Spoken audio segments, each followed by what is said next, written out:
Hello everybody, Dr. F Scott Feil here, PT educator, bringing you chapter 1.2 YouTube video on multiple streams of revenue for the healthcare provider.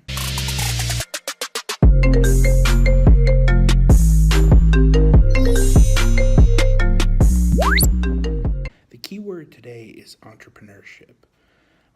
I think I knew at a very early age that I was somewhat entrepreneurial. My brother and I started looking for golf balls on the golf course that our summer home was on in Kitty Hawk, North Carolina. We'd go off into the woods and at the edge of the lakes and try to collect as many golf balls as we could. We would then clean them up and go out to the 10th hole where our house sat, and we'd sit there all morning and sell the golf balls back to the golfers as they came back on their second nine. And that wasn't something that was taught to us. That was literally just me and my brother kind of thinking, hey, here's a need. We got all these extra golf balls, let's sell them. And we had more money than we could even think of for little kids at that point during the summer. So we could literally buy, boogie boards or fishing equipment, anything we needed for our summer vacations. But it was really my dad, I think, that kind of implemented this thought of entrepreneurship in my mind at a very early age. He was an English teacher full-time, but in the summers he owned a landscaping business. And my brother and I worked for him for many years in the summers. He did a little bit of work in the winters and during the year, but his partner ran it full-time, and he just kind of chipped in when he needed to in the off-seasons. So again, I think that kind of set in my mind that it was okay to work a full-time job, but also have your own side business.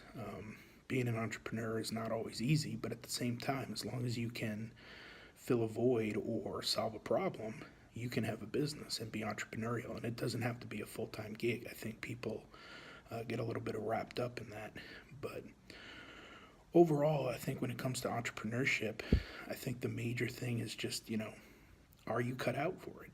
Can you think a little bit outside the box? Are you a problem solver?